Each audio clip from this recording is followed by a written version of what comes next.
Hope you're having a good day. A good day.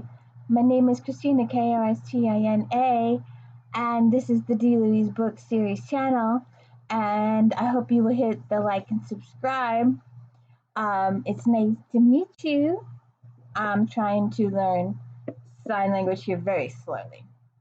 And for one of my book series, the little boy is really cute. So we are here. It is Friday. Hope you're going to have a good weekend. And this is our weekly Friday recap of Star Trek Next Generation episodes. We've done all the please go back. I started with season 1, episode 1. We are now in season 5, episode 212. So I hope you will hit the like and subscribe. Let me know I'm doing a good job. I could use some subscribers. I have just passed 200. Rah, rah, rah. I've been trying to pass 200 for 6 months, 7 months now. And I hope it sticks because, I get close and then I get unsubscribers. So if you could all stay subscribed a while, most appreciative. Also, this afternoon, check out If Then. If you like this author, then maybe you like that author. Airs every Friday. And also Flashback Monday, where I bring out my Romantic Times book review magazine and talk about all the different books. Mystery, historical romance, sci-fi, paranormal, inspirational, contemporary romance, and Harlequin and erotica. Talk about it all. But here we are.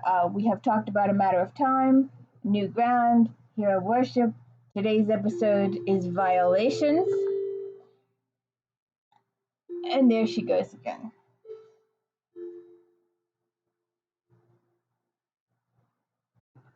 So, today's episode is Violations, mental rape episode. So we'll get through it. There's not much, it's not too sci-fi. It's more character-driven, more emotional-driven, more why. But they wanted to approach rape, how bad it is, but they didn't want to go that way. They wanted to go this way and do it on a slightly lighter note, but still as bad, but not, total bad. But it is a violation of a person. So I guess they wanted to talk about it and they did it this way. So it starts off with a overview from the captain.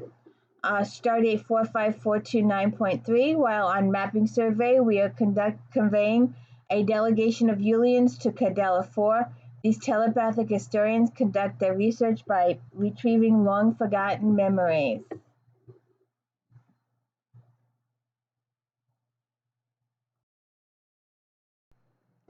I wish I could just let this run and talk about the episode as it runs, but of course there are copyright issues, so we can't do that.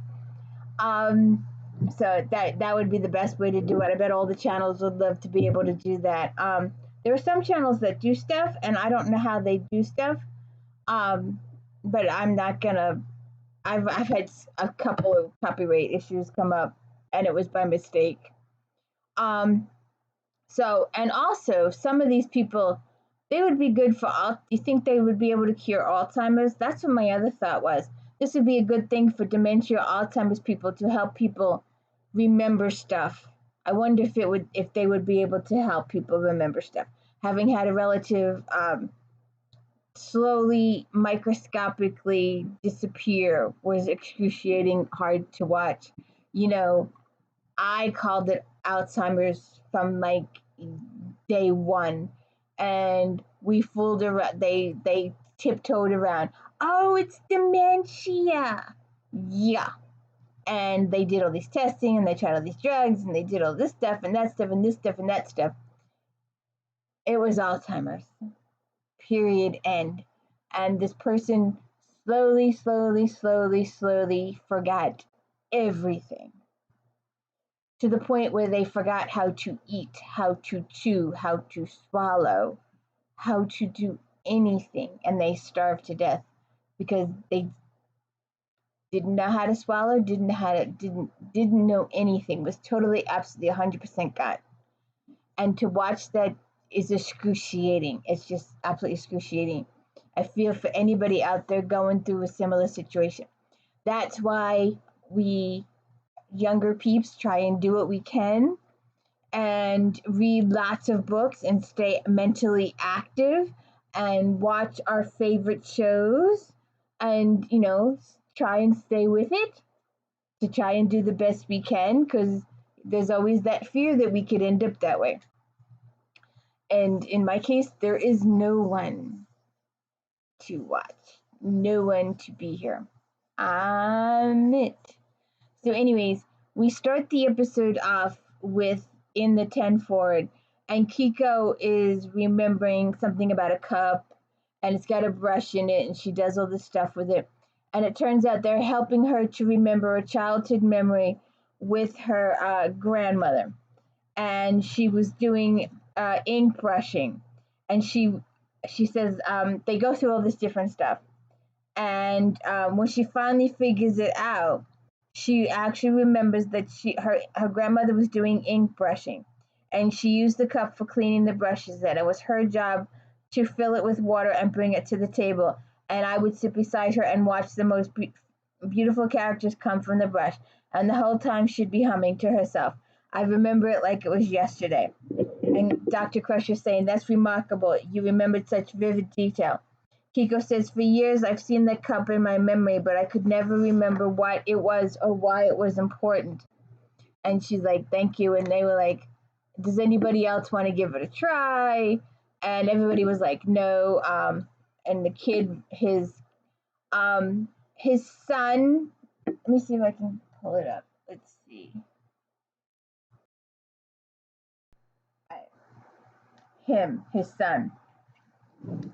His son starts to say something, and his father just cuts him off, doesn't even let him finish, just like cuts him off completely. And it just kind of bothered me. And then there's a whole twist at the end. But the kid goes, "Father, you know you're not supposed to probe someone's memory unless they've given you permission." See, he's very hypocritical right there with that statement. Very, very hypocritical. And Tommy's like, "You're right, but sometimes with beautiful women, I cannot help myself." And LaForge is like, "How about you, Riker?" And he's like, "No." And Kiko's got to leave. And everybody leaves except the son, and he sits there and contemplates stuff, or evil stuff. So we'll see what happens. So then Data and Geordi are having a discussion. Data says, "It's perplexing to me that Julian's ability to retrieve memory is so highly prized. If an event were more important enough to be recovered, why would it have been forgotten? Because we're all human and we forget lots of stuff. That's why in today's age, we take lots and lots and lots of pictures.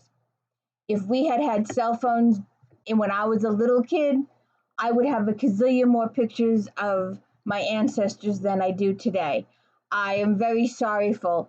The amount of pictures, the amount of data that we have of this particular generation and the generations coming, the amount of videos and the amount of YouTube and the amount of cameras and cell phones and pictures and everything. If we had this in the 50s and 60s, how much more data we'd have about our families. If we had this 100 years ago, imagine how much more we'd have about our families. It would be so awesome. But we're human and we forget a lot of stuff. That's why we have everybody in creation reminding us about stuff. That's why you put little memos in your cell phone, or get Miss Alexa to remind you, or Google to remind you, or whatever your device is called to remind you. Jordy says, "It's not the same for us as it is you for Data. You record every second of every moment of your life." Data's like, "Yeah, that's correct." And Jordy's like, "Then if you want to recall any one of those moments, you just access the proper memory circuit." Data says, "My understanding of the human brain suggests that the process is the same for you, Each memory is encoded in chains of molecules. If you want to retrieve it, you simply access the proper RNA sequence. Jordy's like, yeah, that's true. Then in what way is it different? Jordy says, sometimes there are memories we just can't access at the spur of the moment. For instance, I have no recollection of how I spent my last birthday. Birthdays are important occasions, and you would think that I'd remember how I spent the day, but right now I can't remember where I was.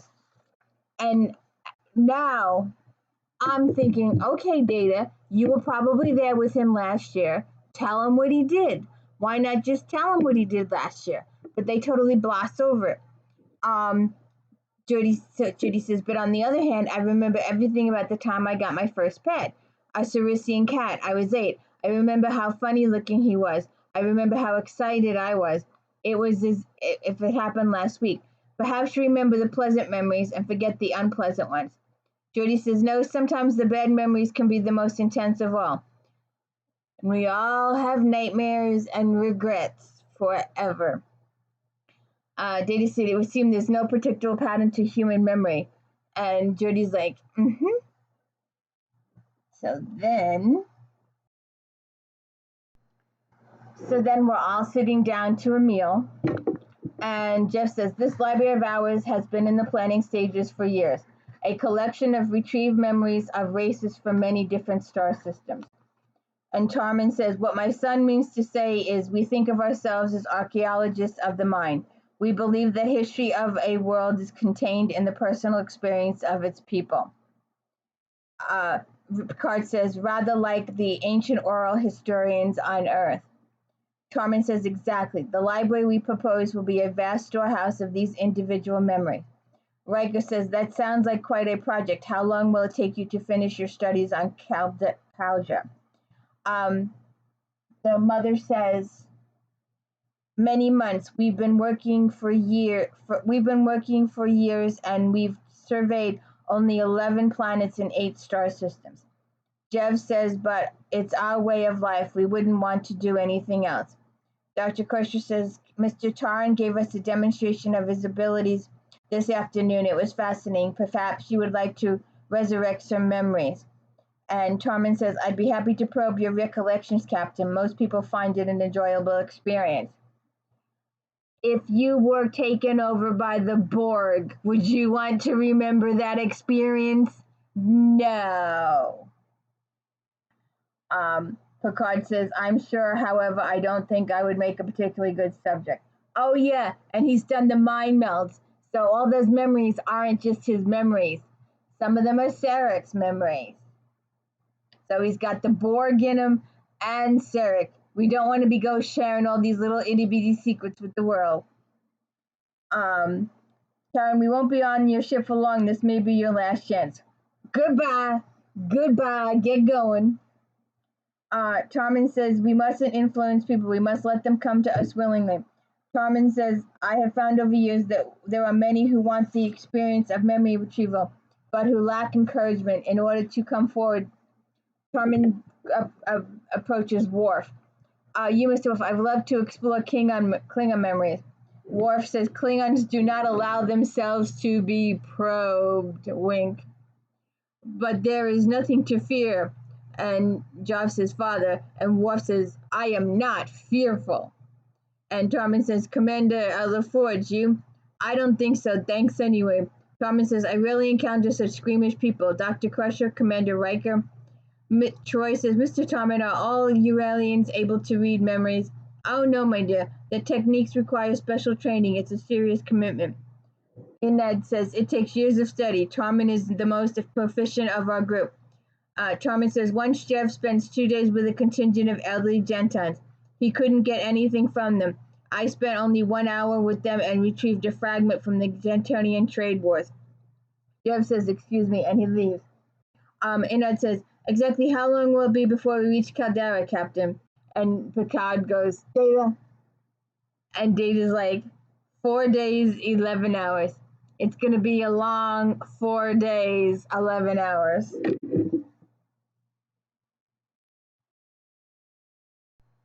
So Jeff gets uncomfortable at dinner, and he's like over it. So he gets up and leaves, and TROI follows him out to the turbo lift.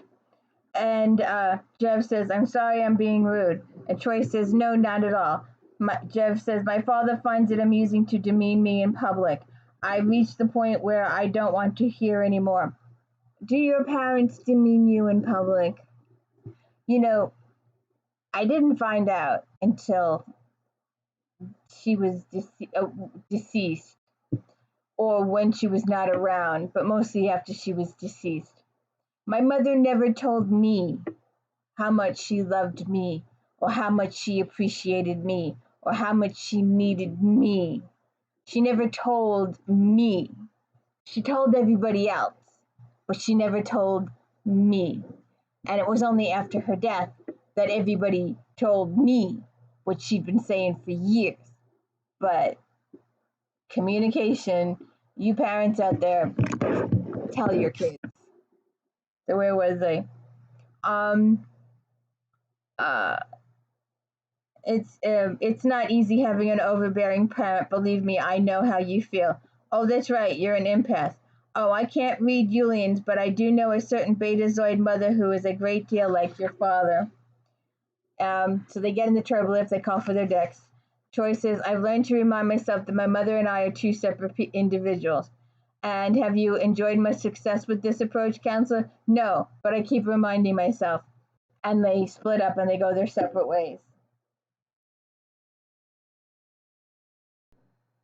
Okay, so then the next scene is Troy brushing her hair, and she has a memory flash of coins falling to the ground.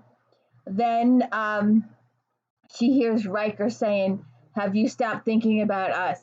And you know, it's been a pet peeve, and it will continue to be a pet peeve, how Jonathan Frakes and Deanna Troi wanted Riker and Troy to get together the entire series.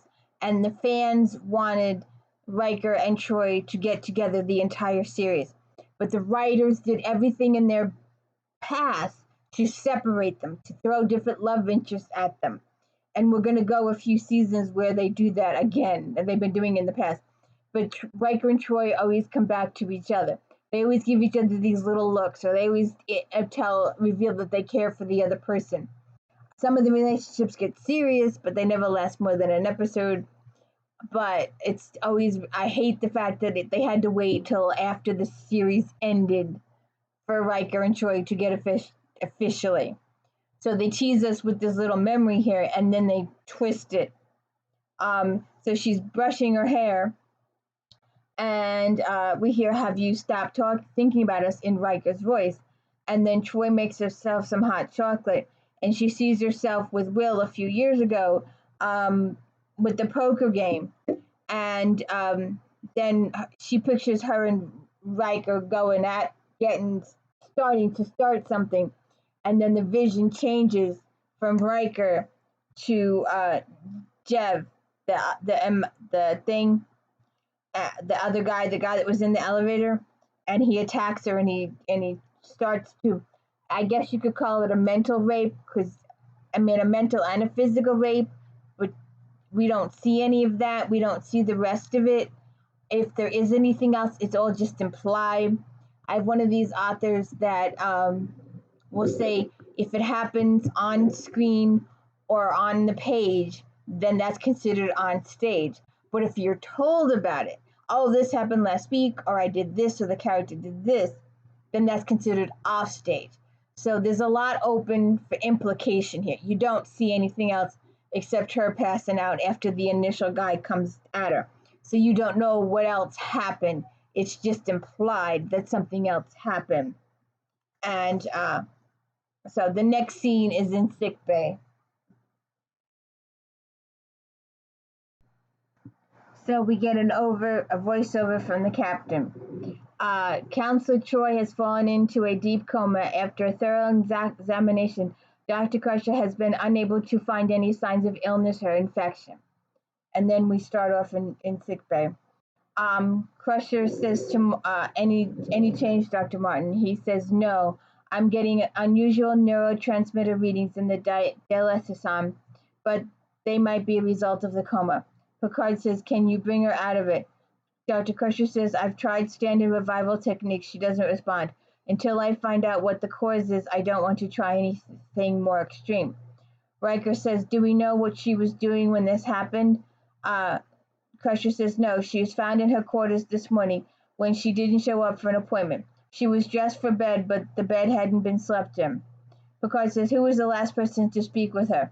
Picard says, she left last night with one of the Yulians. I'll talk to him. Picard says, ask if they would consent to an examination just to be certain. Crusher says, I'll check the biofilter readings for the Yulian transporter log. It's possible they could be carrying a harmful organism. So they're trying to rule out all the possibilities. And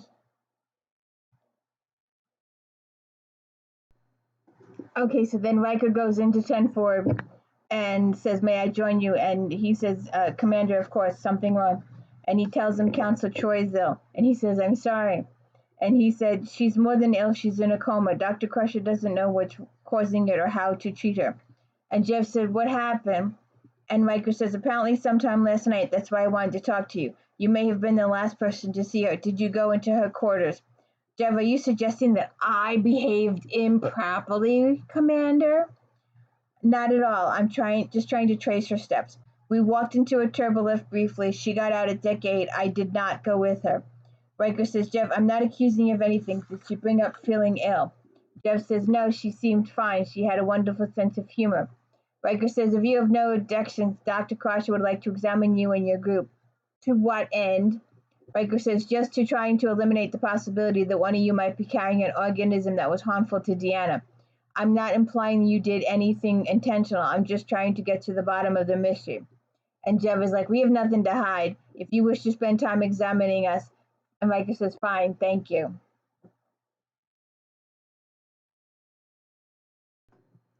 Okay, so then we're back in sickbay and we're having one of those personal moments between Riker and Troy. One of those emotional, they still have feelings for each other moments that the writers like to throw at us. Here, remember, these two care about each other and these two like each other. But we're going to tear them apart in the next episode or whenever the next episode.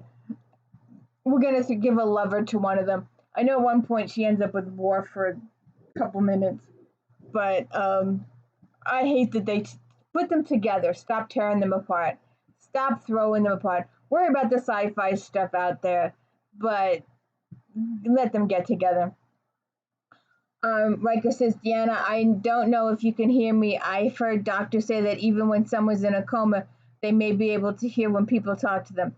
That it might stimulate the brain, speed the healing. In fact, I think you did that for me once when I was in pretty bad shape. I just thought it might help to hear a friendly voice, even if you don't know you're hearing it. We've been busy mapping the sector. It's pretty routine. The most unusual thing we've seen is a binary star system. Let me see, what else? I finished the personnel review that we were working on. You can check it out when you wake up. I miss you. Please don't stay away too long. And then Dr. Crusher comes in and she says, Will, I promise I will let you know the minute she regains consciousness. Riker's like, I know. And she's like, there's nothing you can do here. You're going to wear yourself out. He's like, right. She's like, go to bed. And that's an order. So he leaves. Okay. So then Riker has had his talk with the bad guy. And we find out that, well, we know it's the bad guy. He had his talk and the bad guy didn't like it, so the bad guys decided to go after him. So he's in his quarter doing some work and stuff, and then he starts having memories of an emergency situation a couple of episodes prior about an emergency in engineering. Then he starts remembering the emergency, and this guy here is telling him that Keller is still in there, and they screaming and yelling and stuff like that. And he changes into the bad guy. He changes into Kev, and the whole scene is, that she's still in there, that the radiation or ice, whatever's going to happen, and why they had to shut it down, because it's going to be radioactive, or it's going to be an explosion, or something's going to happen in engineering, and he's got to clear all the people out, and he's in charge of clearing all the people out, and he's telling all the people to come out, and one person is still back in there, and this guy keeps screaming at him that Keller is still in there, Keller is still in there, and then he changes. See, then he changes into Kev, and you didn't hear him. Keller is still in there. Riker, Transporter 3, prepare to beam Ensign Keller out of the engine room. And Kev is like, Keller's still in there, Keller's still in there. And this guy is really being evil about it. He's rubbing it in Riker's face. And he's like, you killed her, and going after him in the whole 9 yards. And then we see Riker passed out in his room at the desk. So then Picard is bridge to Commander Riker, Picard to Commander Riker, answer please. And he doesn't answer. So they said, computer, locate Commander Riker. And the computer says he's in his quarters. So Worf goes and gets him. And they find him slumped across his desk. Okay, so then we get a voiceover. Medical log, stardate 4531.7. Commander Riker is the second officer who has fallen into an unexplained coma. I have examined the Yulians and ruled out the possibility that they carry a harmful organism. And then Dr. Crusher, Worf, and Picard are in the observation lounge. And Crusher says, I compared Deanna's brain scan to one that I took during her last physical. There is a difference. There's a trace of electropathic activity. And Picard says, and Commander Riker, she says, I found the same pattern. I don't know better. I'd say they both had Iracine syndrome. That's the only medical condition that would produce that pattern. What is Iracine syndrome? Worf asks. Crusher says, a very rare neurological disorder that first diagnosed in the 23rd century. It's characterized by identical electropathic residue. Picard says, why discount the possibility that's responsible for these comas? Iracine is always accompanied by severely decreased histamine count. Both Will and Deanna showed normal levels. I've asked Commander LaForge to conduct a shipwide diagnostic to determine any other agent that might cause the same electric pattern. Worf says Commander Riker and Counselor TROI were in perfect health until the aliens arrived. It would be wise to quarantine the aliens.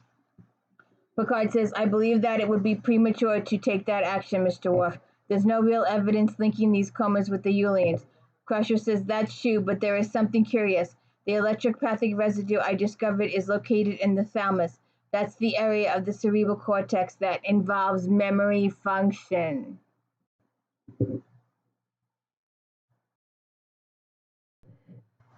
So then they go to the Yulians' headquarters. And Thomas says, I've been accused of putting people to sleep with one too many stories, Captain, but this is the first time I've ever been suggested that I might be the cause of someone's coma. Picard says, I have no disrespect. We are faced with an alarming situation. In it, why do you suspect us, Cameron? Picard says, suspect is perhaps too strong a word. I'm simply trying to determine what has caused two of my officers to go into comas. Jeff says, but you've already examined us. We aren't carrying anything harmful. Crusher says, in further study of the victims, I detected some abnormal patterns in the area of the brain that involves memory. Picard says, in light of the telepathic ability, it raises the question.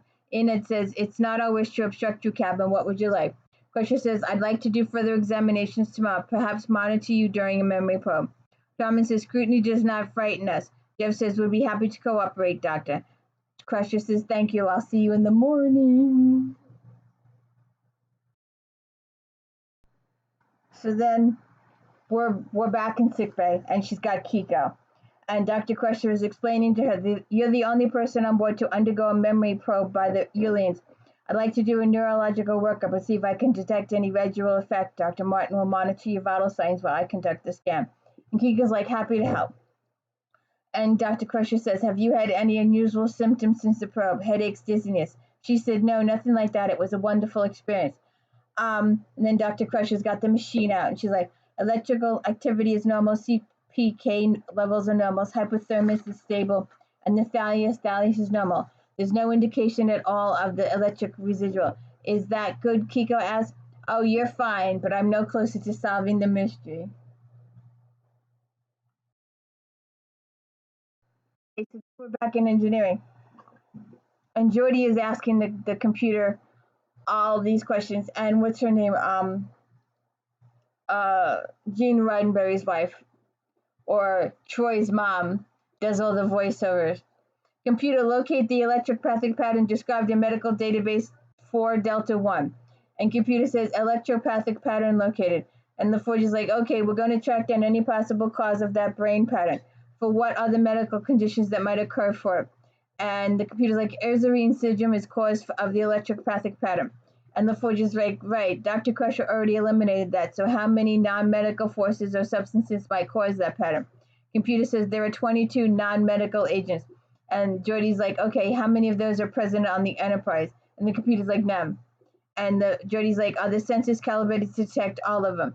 And the computer says, all agents are scanned by the sensors. Okay, let's start with the chemical substances. Name them. And she names a bunch of them. And then he says, ferrozine is a complex molecule structure. It breaks down into biome and transient.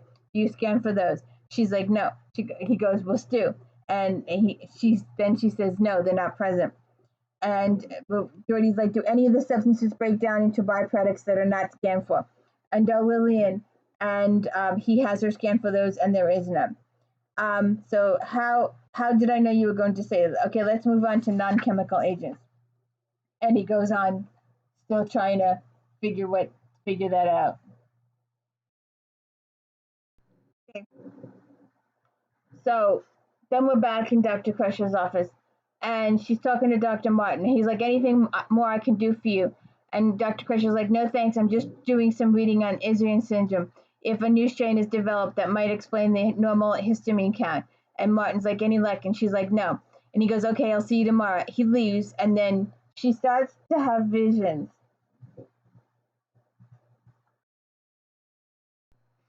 Okay, so she's having visions of her and Picard going to see her husband when her husband died.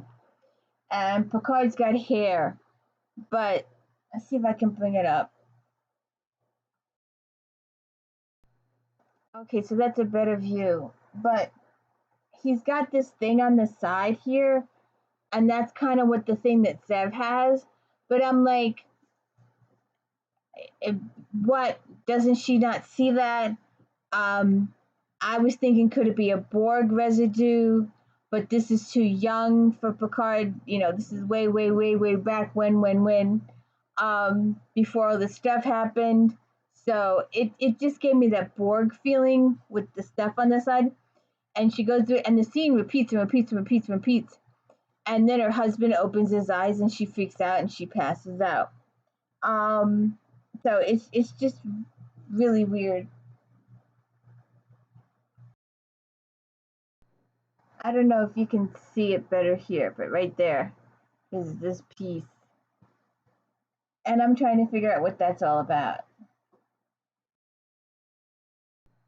So then they're walking down the hallway, and Jordy's like, I've spent 2 hours having a cozy chat with the computer. I've checked everything I can think of, any possible agent that might cause the electropathic pattern. Data says, I assume from your tone of voice that you were unsuccessful. Jordy's like, I didn't find anything. And Jody says, Dr. Crusher's not going to be happy with. So then they get into her office, and she's passed out. Dr. Crusher had me working on let me just skip. So they find her passed out. So then Geordi and Data are filling the captain in. Dr. Crusher had me working on a ship-wide diagnostic. I'd gone to give her the results when I found her. Did your scans provide any insights into these comas? Geordi says, none. I checked and cross-checked. They're just dead ends. Data says, we seem to have eliminated all the known factors that may have caused the comas except for the Uleans. Because as Mr. Data, I want you to investigate these 11 planets that the Uleans visit. See if there were any reports of unexplained comas. Aye, sir. Because in the meantime, we must consider restricting them to their quarters as precautionary measure. Geordi says, if one of them is behind this, will keeping telepaths in their quarters prevent it from happening again? Picard, what else can we do? Station a guard, set up a force field? I don't see that would be any more effective. And he gets a call from sickbay that Troy has regained consciousness. Okay, so then we're back in sickbay, and they're questioning Troy, and she remembers brushing her hair and waking up in the medical office, and then she does a little bit more remembering, and then she remembers because she says, "How long have I been here?" They say 3 days. She's like, 3 days? And Picard's like, "You were the first. The next day, Commander Riker fell into coma, and last night, Dr. Crusher. What is going on here? We're not certain. It may be there's an unusual effect produced by the Yulians' telepathic ability. I'm going to talk to them. In the meantime, you're going to stay here and recuperate. And if you remember anything at all about what happened, I want you to tell me immediately." So then they're in the quarters, and Thomas says, "Are you suggesting, Captain?" Picard says, "You voluntarily confine yourself to quarters at least until we have unraveled this mystery." Thomas says, "Are we prisoners?" And Jeff is like, "Father." And Picard's like, "No, please don't look at it like that. We've done everything we can to explain these comas. We performed physical examination, neurological scans. We've conducted shipwide diagnostic, looking for viruses, parasites, infestations. We have found nothing that, they've investigated every single possibility, and the only thing that's new is them. So they're going to stay in their quarters. You are implying it was an intentional thought?" Picard says, "I'm considering the possibilities." Jeff says, "Surely you would give us the chance to prove you're innocent." Picard, "If that's possible, of course." "Then I would propose a memory probe of Council Joy. You have said that she doesn't remember anything that happened before she lapsed into the conscious. I could do the memories. I'm sorry I could possibly subject Council Troy to a potentially dangerous procedure." Thomas says, "I refuse to be party of any of these proceedings," and he leaves. Jeff says, Enid said, "He's making a reasonable request, Captain. If we're to be accused, surely we're entitled to a defense. Tormund did a memory probe on another of your crew. Has she suffered any ill effects?" And he's like, "No." And she's like, "And neither will Council Troy. Please let us do this." So they, so then Geordi and Data are doing some searches on the bridge. "Well, that's it from Alinea 2. No unexplained comas during the time that Yulians were there." Data says, "We have yet to receive transmissions from the 2 planets of the Nell system. Perhaps they will show different results." Geordi says, "Or maybe we're not checking for the right thing." Data says, "Please clarify." "We haven't looked into the comas that were explained." "Why would we do that?" "Well, remember when Dr. Crusher said that right after Counselor Troy became unconscious, that it looked exactly like Erisine syndrome, except for the histamine count?" Data's like, "Yes, well, maybe not every medical facility is as careful as Dr. Crusher. Maybe it's easy to make a quick diagnosis rather than keep hunting for the real cause."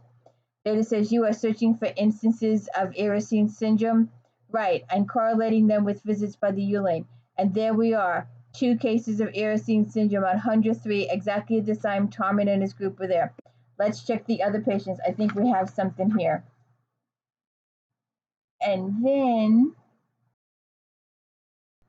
so then, Troy is going to do the mind thing with Dev, and because Dev is doing it, and because he has the ability to force the memory, he replaces himself physically with his father. So Troy implicates his father in the crime of violating her and not him. He uses his powers. I guess he wants revenge on his father or doesn't like his father. We're never really told why he did this. There had to be some political reason or motivational reason. He seems really enthusiastic about locking his father up. But Jeff here goes through it, and he does the mind thing, and Troy remembers brushing her hair, and she remembers getting the hot chocolate, and she remembers the stuff with Riker, and then when she falls to the ground and it gets rough, instead of seeing his butt, she sees his father because he's directing the memory and he's putting his father in his place and he's making her remember his father.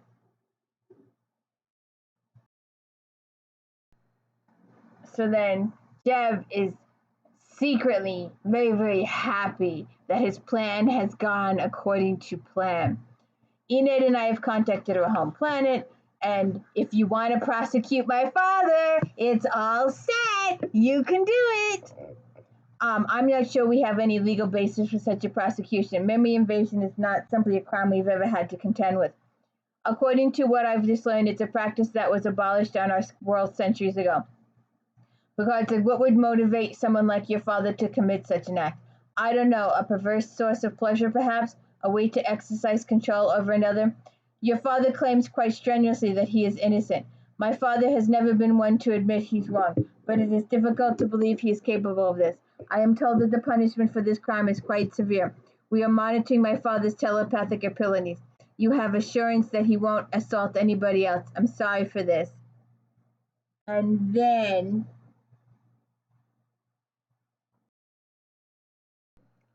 Picard checks in with the bridge. That they're searching. And Geordi says they're checking the mission logs. That's funny. On start LaForge says we got the transmission from the Nell system data. No mention of Erisine system, but there are two unexplained comas on one planet, none on the other. Data says check with the aliens present.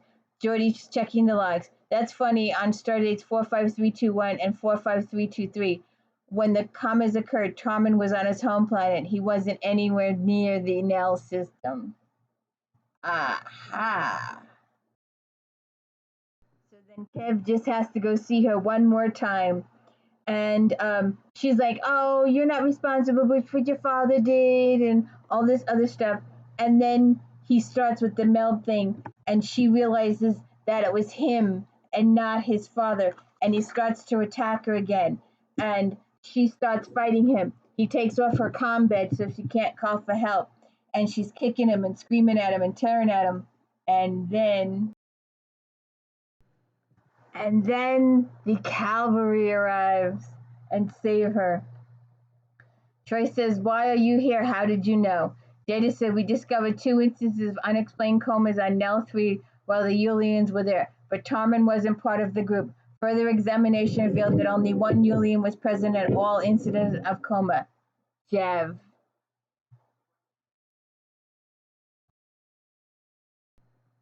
And then our final scene, Tarman says, I have asked the finest physicians on my world to meet with you all upon our return to help you in your healing process. Dr. Crusher says, thank you. They have been in contact with us already. It has been 3 centuries since anyone is treated for this form of rape, but there are medical records from that era. It was a time of great violence among my people, a time we thought we put far behind us. That this could happen now, it's unimaginable. Picard says, Earth was once a violent planet too. At times the chaos threatened the very fabric of life. But like you, we evolved. We found no better ways to handle our conflicts. But I think no one can deny that the seed of violence remains within us. We must recognize that because the violence is capable of consuming each of us as it consumed your son. And that's how the episode ends. Sometimes they end too abruptly for me. I'm just like, and you're like, and there's nothing. It just ends. So that was the end of Violations.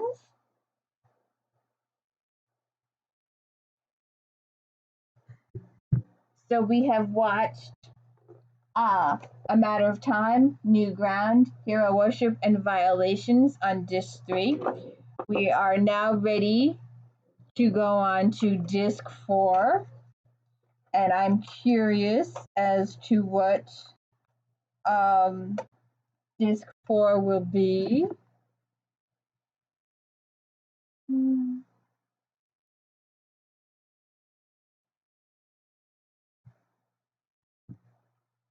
Shall we take a look?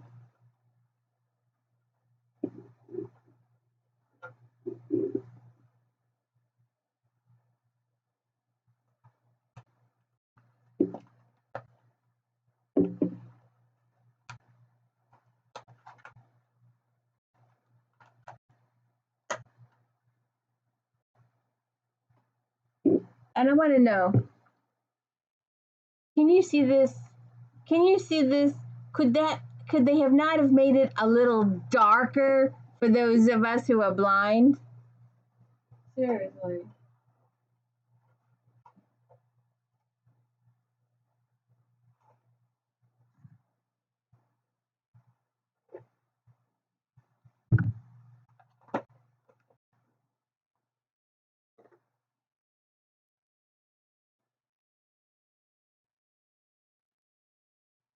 Ah, that's why we don't play this live.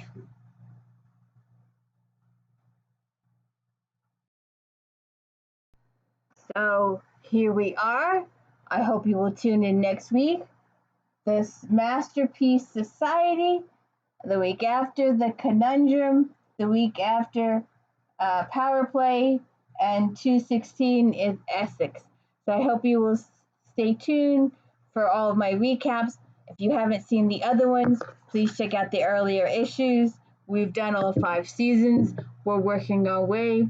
And then after this, we might do a movie or two, and then we will move on to Voyager. But we've got a couple of um, Picard ones to get through. There may be one that I will skip, the one with the bright lights. I just don't like that, and I can't tolerate that one at all. But I know we're getting there at some point. But please hit the like and subscribe. Don't forget to check out the If the End later this afternoon.